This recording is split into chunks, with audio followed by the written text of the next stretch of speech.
السلام علیکم ورحمۃ اللہ وبرکاتہ۔ میں محمد نعیم قریشی آپ کی خدمت میں حاضر ہوں سچ کے سفر پروگرام میں، اور اس طرح ہمارے ساتھ موجود ہیں عالم اسلام کے خوبصورت عالم دین اور خوبصورت شخصیت مولانا محمد عمیر شاہین صاحب دامت برکاتہم العالیہ۔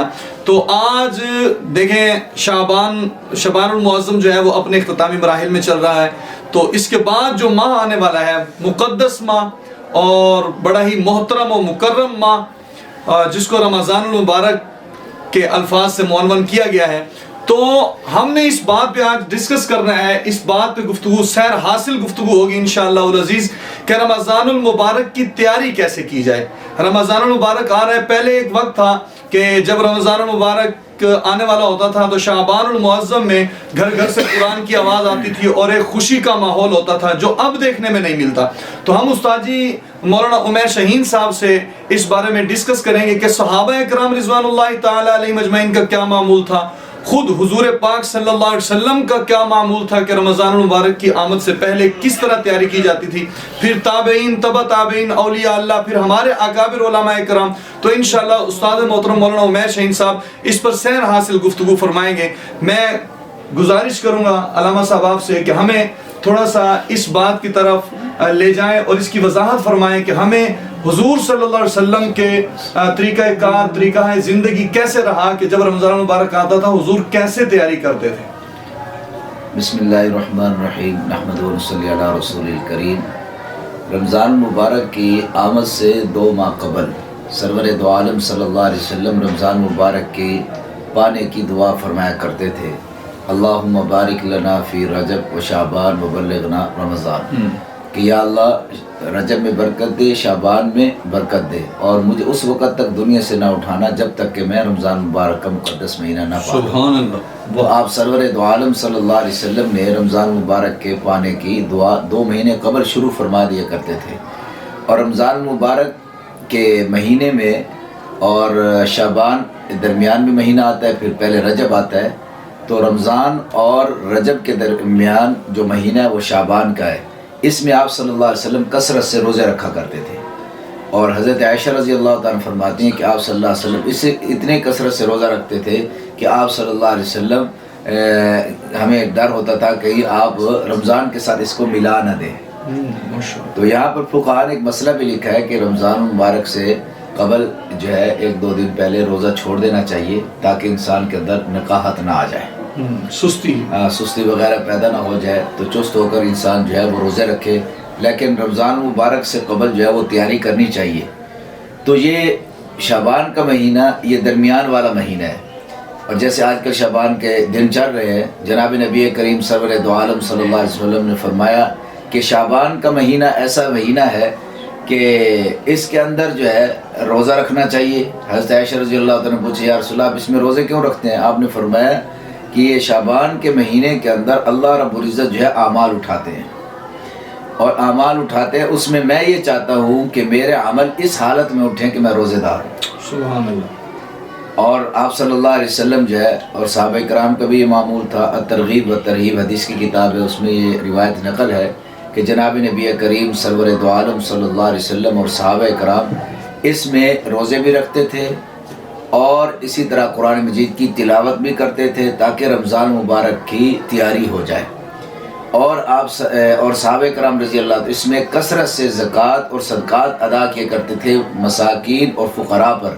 اس کی وجہ یہ لکھی ہے محدثین نے کہ تاکہ یہ فقراء تک یہ زکوٰۃ اور صدقے کے پیسے رمضان سے پہلے پہنچ جائیں، تاکہ فقراء اور مساکین بھی رمضان مبارک کے روزے میں افطاری اور سحری جو ہے وہ آسانی کے ساتھ کر سکیں۔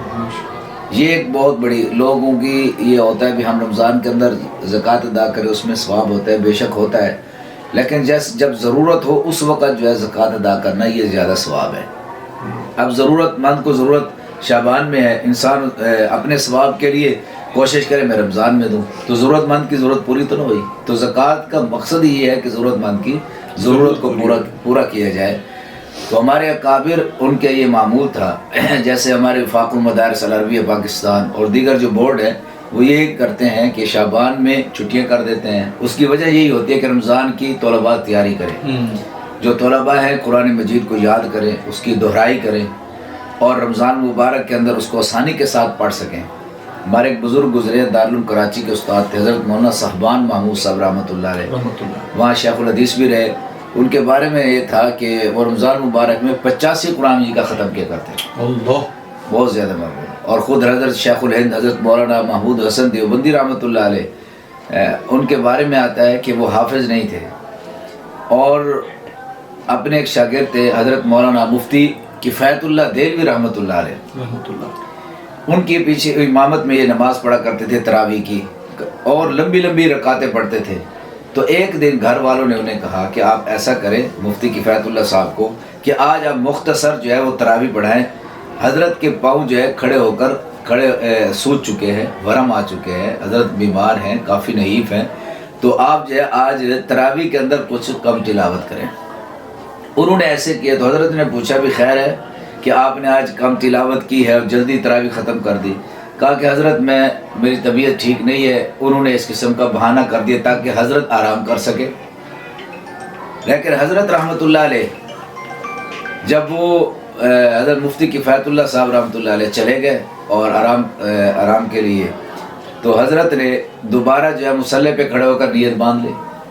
پھر وہ نوافل شروع ہو گئے۔ گھر والے پریشان ہوئے کہ آج ہم نے حضرت کے آرام کے لیے ترکیب سوچی تھی، لیکن ہماری تو وہ ترکیب وہ ناکام ہو گئی۔ حضرت تو پھر اللہ کے ساتھ لو لگائے ہوئے ہیں۔ تو کچھ دیر حضرت نے نوافل پڑھی، پھر اس کے بعد حضرت نے کیا کیا، وہاں چلے گئے جہاں حضرت مفتی کفایت اللہ دہلوی رحمۃ اللہ علیہ جو ہے آرام فرما رہے تھے۔ تو حضرت نے اپنے شاگرد کے پاؤں دبانا شروع کر دیے۔ تو کافی دیر دباتے رہے، تو مفتی کفایت اللہ صاحب نے کہا مدرسے کا کوئی طالب علم ہوگا وہ میرے پاؤں دبا رہا ہوگا۔ تو تھوڑی دیر بعد انہوں نے دیکھا کہ وہ تو شیخ الہند اور میرے استاد حضرت مولانا محمود حسن دیوبندی رحمۃ اللہ علیہ وہ میرے پاؤں دبا رہے ہیں۔ تو فوراً اٹھ کھڑے ہوئے، حضرت آپ یہ کیا کر رہے ہیں؟ تو حضرت نے فرمایا کہ آپ مجھے قرآن سناتے ہیں اور تراویح میں سناتے ہیں اور رمضان میں سناتے ہیں، تو اس لیے میں آپ کی عزت کر رہا ہوں۔ تو قرآن کریم پڑھنے والوں کی عزت اور عظمت اتنی ہے، تو رمضان مبارک کا اصل وظیفہ جو ہے وہ قرآن مجید ہے۔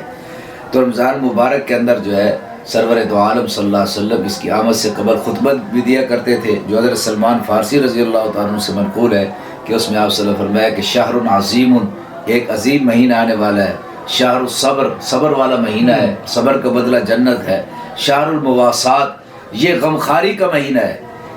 تو جناب نبی کریم سرور دو عالم صلی اللہ علیہ وسلم نے یہ چیزیں سکھائی۔ آپ نے فرمایا کہ کوئی آدمی روزہ رکھ کر جو ہے جھوٹ کو نہ چھوڑے، غیبت کو نہ چھوڑے، فرمایا اس کے بھوکے رہنے کا کوئی فائدہ ہی نہیں ہے۔ فرمایا روزہ ایک ڈھال ہے جب تک کہ اس کو پھاڑ نہ دیا جائے۔ تو اس لیے روزے کے اندر جو ہے صبر کو، اخلاقیات کو، ان چیزوں کو درست کرنے کی ضرورت ہے۔ اکیلے بھوکے رہنے کا نام روزہ نہیں ہے۔